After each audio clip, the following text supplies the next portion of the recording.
My name is Rachel, and I'm 34 years old. I live in Columbus, Ohio. I work as a senior operations manager for a regional healthcare network. I own a modest 3-bedroom house with a small fenced yard and a kitchen I renovated myself after my separation. And as of last fall, I was quietly navigating the early stages of a divorce that only a handful of close friends knew about. It was supposed to stay that way. Private. Controlled. Mine. My ex-husband, Daniel, and I had been separated for 4 months by the time Thanksgiving rolled around. No dramatic cheating scandal. No screaming matches in public. Just years of slow erosion. We wanted different things. Different timelines. Different futures. Eventually, we agreed to file quietly and move on like adults.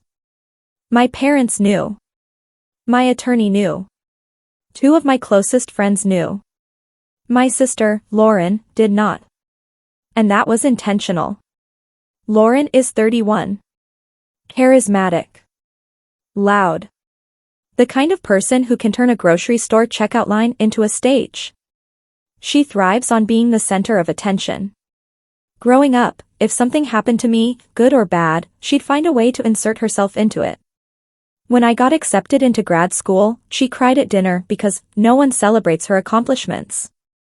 When I bought my house, she told relatives she'd basically coached me through the process. So when my marriage ended, I didn't tell her. Not because I hated her. Because I didn't trust her. Thanksgiving at my parents' house is a full production. 20+ people. Extended relatives. Neighbors who had just stopped by. It's loud, chaotic, and full of unsolicited opinions. I arrived alone that year. Daniel and I had agreed not to fake appearances. We told people he had work obligations. Technically true. Emotionally incomplete. Lauren noticed immediately. "Where's Dan?" she asked, loud enough for 3 cousins to hear. "Working," I said, focusing on the green bean casserole. She squinted at me like she was solving a puzzle. Dinner started. Wine flowed. Conversations overlapped. And then, right as my uncle was carving the turkey, Lauren stood up with her glass. "I have a little announcement," she said, grinning. My stomach dropped. "I just think everyone should know that Rachel is getting divorced." The fork slipped from my hand. The room went silent. Utterly silent. My mother's eyes widened. My father froze mid-slice. My aunt gasped like someone had fainted. Lauren kept talking. She didn't want to tell anyone, but I figured family shouldn't have secrets, right? I mean, she's been separated for months. I couldn't breathe for a second. Separated for months. She knew. I hadn't told her. Which meant one thing. Daniel's cousin is married to Lauren's best friend. Information travels. Apparently, my life was a group chat topic. I felt heat crawl up my neck. "Lauren," I said evenly, "that wasn't your news to share." She shrugged. "I just didn't want people wondering. Transparency is healthy." Transparency. At Thanksgiving dinner. In front of 20 people. My aunt leaned forward. "What happened?" My cousin whispered, "Was there someone else?" My grandmother just stared at me with quiet disappointment, like I'd failed at something sacred. I looked at Lauren. She was smiling. Not cruelly. Not obviously malicious. But satisfied. She had the spotlight. I swallowed the humiliation. "Yes," I said calmly. "Daniel and I are divorcing. It was mutual. We're handling it privately." I stood up. "Excuse me." I walked out to my parents' back porch and shut the door behind me. Cold November air hit my face, and I finally let myself feel it. The betrayal. Not from my ex. From my sister. If you value stories like this or real, messy, human, consider subscribing to the channel. It genuinely supports the work behind telling them.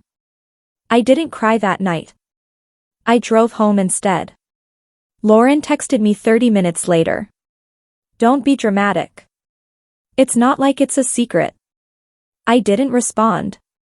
Because here's the thing about public humiliation, the person who does it always thinks it's justified. They call it honesty.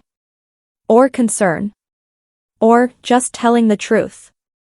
But it's control. And Lauren had tried to control my narrative. So I decided to take it back. Over the next few weeks, I focused on logistics. Finalizing paperwork. Closing joint accounts. Updating beneficiaries. Removing Daniel's name from utilities. My divorce wasn't ugly, but it was thorough. By mid-December, the house was officially mine. Lauren, meanwhile, was posting holiday selfies with her fiancé, Brent. Matching pajamas. Engagement ring front and center. Caption, grateful for stability. Subtle. I muted her stories. Then, 3 days before Christmas, I got a call from my mom. Lauren and Brent are having some issues, she said carefully. What kind of issues? Financial. I didn't ask more. But I listened. Apparently, Brent had invested heavily in a startup that collapsed. Lauren had co-signed on a loan for his new truck. Their apartment lease was up in January, and they couldn't afford the renewal. They might need to stay with someone temporarily, my mom added. I said nothing. A week later, New Year's Eve, I got the call directly from Lauren. Hey, she said, overly sweet. Hi. So? Funny situation. I waited. Brent and I might need a place to crash for a bit. Just until we get back on our feet. There it was. Mom and Dad's house? I asked. Too crowded. And Brent doesn't really get along with Dad. Of course he didn't. And you thought of me. Well, you have space. And it's just you now. Just you now. I leaned back against my kitchen counter. The same kitchen I'd paid to renovate. The same house I'd fought to keep. The same space she'd publicly framed as a failure of marriage. How long is a bit? I asked. Maybe a month. 2 max. I could hear Brent in the background. They weren't whispering. They were assuming. Here's what Lauren didn't know. I'd been offered a promotion in early December. Higher pay. Remote flexibility. I hadn't told many people yet. And I'd started renting out my guest room on a short-term basis to traveling nurses through a vetted platform. The extra income was helping me rebuild savings faster. My house wasn't just sitting empty. It was part of my strategy. I'll think about it, I said. Please don't say no, she added quickly. We're family. Family. Like at Thanksgiving. I didn't answer that night. Instead, I drafted something else. A rental agreement. 3 pages. Market rate rent. Security deposit. Utility split. Clear move-out date. No overnight guests beyond Brent. Respect for shared spaces. Automatic late fees. Professional. Clean. Impersonal. The next day, I invited them over. Lauren walked in, eyes scanning the living room like she was evaluating property. You redecorated, she said. Yes. Brent nodded at the TV. Nice setup. We sat at the dining table. I slid the document across. If you'd like to stay here, I said calmly, these are the terms. Lauren laughed. Oh my God, Rachel. We're not strangers. No, I agreed.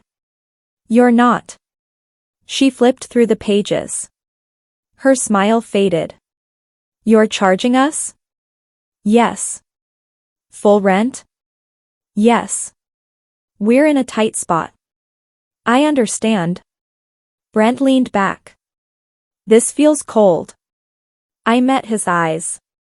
What felt cold was announcing my divorce at Thanksgiving without my consent. Lauren's face flushed.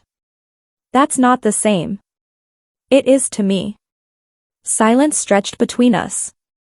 I wasn't yelling. I wasn't emotional. I was composed. And that bothered her more than anger would have. So you're punishing us, she said quietly. No, I replied. I'm setting boundaries. There's a difference. They didn't sign that day. They left. My mom called an hour later. Could you maybe ease up a little? I'm not asking for more than market rate, I said. And I'm offering a clear timeline. That's more stability than most landlords give. A week passed. Then 2. On January 15th, Lauren texted. We'll sign. They moved in the following weekend. I didn't make it awkward. I showed them where to put their things. Explained trash day.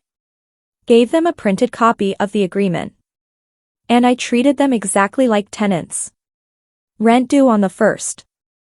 Utilities calculated on the 15th. When Brent left dishes in the sink repeatedly, I reminded him of the shared space clause. When Lauren tried to invite friends over for a small get-together, I referenced the occupancy limits. She hated it. Because for once, she wasn't operating on emotional leverage. She was operating under rules. By the end of the month, something shifted. She was quieter. Less performative. One night, she knocked on my bedroom door. Can we talk? I nodded. She sat on the edge of my bed. I shouldn't have done that at Thanksgiving, she said. I didn't respond immediately. I thought you were hiding it because you were ashamed, she continued. And I didn't want people judging you behind your back. By judging me publicly instead? I asked. She winced. I like being the one who knows things first, she admitted. It makes me feel important. There it was. Honesty. I didn't tell you because I knew you'd make it about you, I said gently. She nodded. I see that now. An apology from Lauren is rare. But it only matters if behavior changes. And over the next few weeks, it did. She paid rent on time. She cleaned up without reminders. She stopped making snide comments about my single life. By mid-February, Brent found a new job. Not glamorous. But stable. They started apartment hunting. On their move-out day, Lauren handed me an envelope. Inside was a handwritten note. I'm sorry for using your pain as a moment.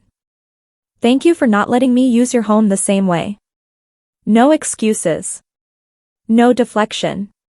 Just accountability. A month earlier, she had publicly exposed my divorce for attention. Now, she had privately acknowledged her mistake. And here's the thing about revenge. It doesn't always look like shouting. Or humiliation. Or dramatic takedowns. Sometimes it looks like structure. Boundaries. Contracts. Calm enforcement. She needed a place to stay. I gave her one. On my terms. And that changed everything. We're not best friends now. But we're honest. And at the next family dinner, when someone asked about my divorce, Lauren said simply, "It wasn't my story to tell." And that was enough.